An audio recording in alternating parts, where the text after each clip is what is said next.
Ya, selamat pagi buat semuanya. Semuanya sehat semuanya? Ya, alhamdulillah masih bisa bertatap muka walaupun via virtual ya. Tapi harapannya ini akan berjalan dengan baik ke depannya. Mudah-mudahan semuanya dalam keadaan sehat. Tetap jaga kesehatan ya. Oke, untuk hari ini nanti kita mulai dengan berdoa bersama-sama. Mudah-mudahan hari ini bisa berjalan dengan lancar tanpa ada halangan apapun. Paling kita 30 menit lah ke depan. Oke. Ya, berdoa dipersilahkan. Berdoa selesai. Ya. Oke, apalagi kondisi Kebumen yang seperti sekarang kalau melihat peta COVID luar biasa, tapi bukan sebuah kepanikan atau ketakutan, tapi memang kewaspadaan ya untuk kita semuanya supaya kita tetap menjaga kesehatan. Saya dengan Pak Susilo ya untuk PMKR di kelas ini. Untuk sebelumnya sama Pak Susilo sudah diberikan terkait perawatan berkala belum? Sudah. Mas Rama. Ya, kaitannya perawatan berkala, hal-hal yang memang tentang perawatan berkala nanti saat kita praktek itu harapannya sudah bisa diterapkan. Kalau semisal nanti kita belum bisa tatap muka untuk praktek, selain itu nanti yang akan kami sampaikan di hari ini juga adalah kaitannya dengan engine management system ya. Engine management system itu sangat erat kaitannya dengan perawatan berkala ya. Tadi mungkin sudah saya sampaikan di Mas Rama untuk bahan ajar ya kaitannya dengan engine management system. Tujuan pembelajaran ini mudah-mudahan peserta bisa cara kerja engine management system, fungsi komponen engine management system, serta cara perawatan dan penggunaan scanner ya. Kalau di EMS itu penggunaannya adalah scanner. Mungkin kelas ini belum pernah pakai scanner ya? Belum pernah ya. Langsung pandemi dulu ya. Ya, kalau normalnya memang saat kelas 11 itu sudah pengenalan scanner, nanti kelas 12 sudah masuk ke diagnostiknya. Oke, untuk materi saya share ya di sini present dulu saya lihat kan terkait engine management system. Ini nanti bisa dilihat di masing-masing layarnya. Kelihatan tidak? Kelihatan. Ya. Oke, untuk hari ini yang akan kita bahas yaitu engine management system kelas 11 TKRO. Jadi untuk kelas 11 TKROE akan kami sampaikan di slide ini yang sudah kami share di Google Meet hari ini. Yang pertama yaitu materi engine management system. Kaitannya dengan apa itu management system, ya, komponen apa saja yang ada di situ, cara kerja dan sebagainya nanti kita pelajari. Yang kedua adalah ECU, sensor, dan aktuator. Terus untuk yang berikutnya yaitu membaca hasil diagnosa engine management system, dan di akhir nanti ada kuis yang harus kalian kerjakan sebagai indikator bahwa materi ini bisa tersampaikan kepada kalian. Oke, kita coba untuk yang materi engine management system. Ya, pada dasarnya engine management system adalah mengatur secara luas agar operasional mesin bisa tetap bekerja secara optimal setiap saat melalui pengaturan elemen mesin seperti sensor, aktuator, kontrol, dan seterusnya. Jadi kalau pada mobil-mobil keluaran sekarang itu sudah menggunakan jenis EVI ya, atau electrical fuel injection. Jadi ada mobil merek-merek yang sekarang yang umum di pasaran ya Toyota, Avanza, Xenia, dan yang mobil sekarang itu sudah menggunakan EVI ya, electronic fuel injection. Jadi pengontrolannya itu semuanya data inputan masuk menuju ke otak mesin alias ECU-nya yaitu ya ini ya, electronic control unit. Ada yang menyebutkan juga electronic control module atau ECM ya. ECM ini ya mendapat masukan ini dari siapa? Dari sensor-sensor di sini ya. Ada banyak sensor yang masuk kepada ECU memberikan sinyal kepada ECU sehingga ECU memberikan perintah kembali kepada yang namanya di sini adalah aktuator. Contoh memerintahkan injektor untuk menyemprotkan bahan bakar sesuai dengan input yang masuk dari sensor-sensor yang kaitannya dengan penyemprotan bahan bakar. Itu contoh untuk yang aktuator. Jadi di sini ada, bisa saya ulang kembali, yaitu adalah ECU atau ECM. Di sini adalah sensor yang memberikan sinyal kepada ECU. ECU memberikan perintah kepada aktuator. Ya, untuk ECU, sensor dan aktuator, kita bisa klik di sini untuk materinya.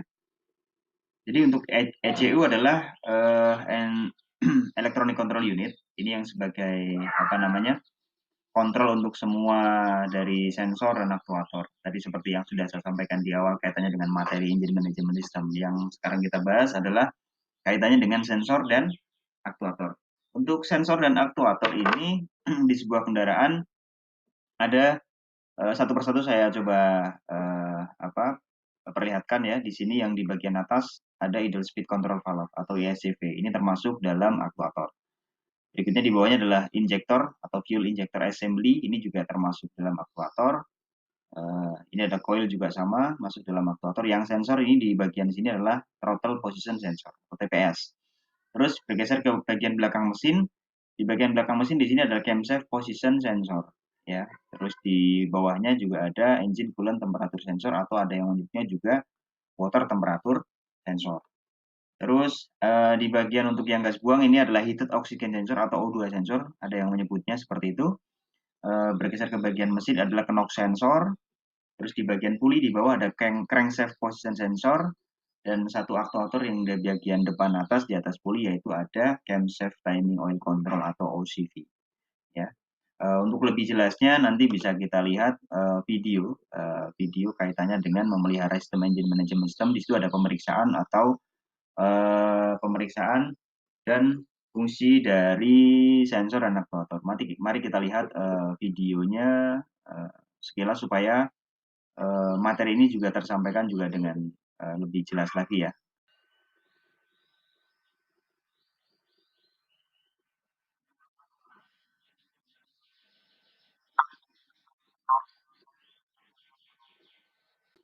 Berikutnya lagi, di dalam sebuah kendaraan EV itu ada muncul diagnosa ya. Diagnosanya adalah bisa muncul kenapa mobil itu ada trouble di sensor dan aktuatornya. Bisa terlihat dari mana? Dari dashboard, yaitu di sini ada yang tanda panah kuning, yaitu engine check lamp-nya. Sehingga saat mobil dinyalakan, engine check lamp itu harusnya mati tapi tetap menyala. Berarti ini ada kendala di sensor dan aktuator atau sistem di mobil tersebut ya, engine management system-nya itu ada kendala. Oke. Ini ada dua cara saat menggunakan pemeriksaan untuk membaca kode diagnostik yang tadi muncul di engine check lamp-nya, yaitu dengan scanner dan juga jumper. Sebenarnya kedua cara ini bisa dikerjakan, hanya saja sekarang lebih banyak dipakai adalah menggunakan scanner. 4 kelompok ya, sesuai dengan diskusi yang sudah kita tentukan. Oke, silakan siapa yang akan mempresentasikan terlebih dahulu, dari kelompok mana? Saya Pak. Oke, dari kelompok berapa? Sebutkan. Ya, saya Rama Pak. Oke. Kelompok 4 ini. Ya, saya yang mewakili, saya dari kelas 11 TKRO. Ya, oke, silakan bisa dipresentasikan, dan yang lain ya mohon diperhatikan juga, nanti silakan ditanggapi atau ada pertanyaan atau mungkin ada sanggahan dan sebagainya. Ya, silakan. Iya, dalam kelompok 4 ini saya akan presentasikan hasil diskusi saya mengenai fungsi dan letak sensor pada tetraeder IMS. Itu yang pertama itu ada sensor MAP atau manifold absolute, berfungsi untuk mendeteksi tingkat kevakuman pada intake manifold setelah throttle body yang diakibatkan isapan dari mesin. Letak dari MAP itu ada di sebelah kiri rumah filter udara. Untuk sensor yang kedua itu ada sensor position sensor atau TPS. Itu berfungsi untuk memantau posisi throttle apakah terbuka sebagian atau tertutup penuh. Nah, itu letak throttle position sensor itu terletak di throttle body atau katup gas. Untuk selanjutnya itu ada sensor ACT atau engine coolant temperature. Fungsinya itu untuk mengontrol temperatur dari cairan pendingin atau air radiator pada saat kerja mesin. Letak dari ECT itu ada pada belakang kepala silinder.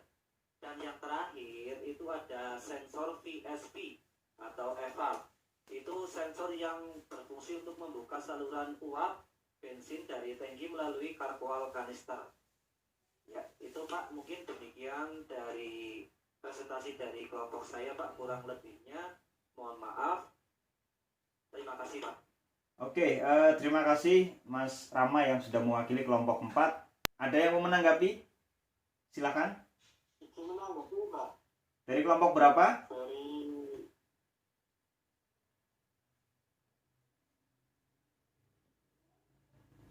Dari kelompok berapa?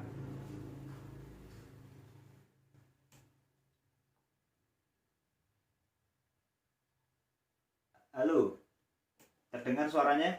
Iya Pak. Ya, dari kelompok berapa? Ini lagi putus-putus Pak. Oh, putus-putus. Oke, langsung saja. Silakan. Oh iya, langsung saja Pak ya. Ya.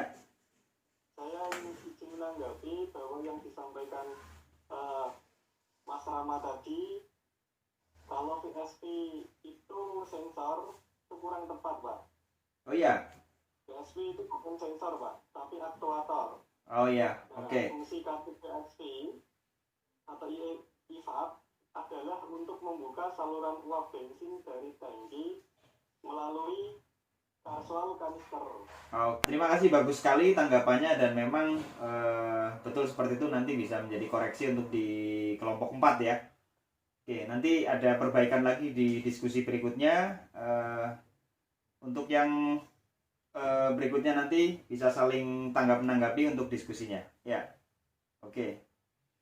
Oke, terakhir ini adalah kuis yang kuisisnya kita pakai kuisis, nanti bisa dilihat di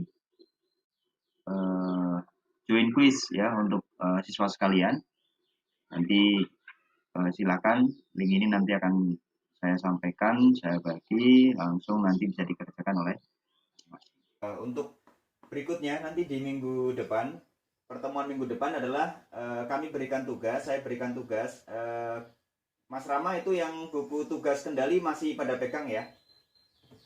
Buku tugas yang kemarin diberikan pihak sekolah? Ya, itu nanti tugas PMKR yang dengan saya. Nanti tugasnya yang pertama yaitu fungsi dan cara kerja sensor. Yang kedua, fungsi dan cara kerja aktuator. Itu nanti dikerjakan, semoga sampai minggu depan bisa memahami materi yang saya berikan dan juga tugas bisa dikerjakan dengan baik. Mari kita tutup kegiatan hari ini dengan berdoa bersama. Berdoa dipersilakan. Berdoa selesai. Terima kasih untuk perhatiannya kelas 11 TKR OE di hari ini. Dari saya cukup sekian, ada kurangnya mohon maaf. Assalamualaikum warahmatullahi wabarakatuh.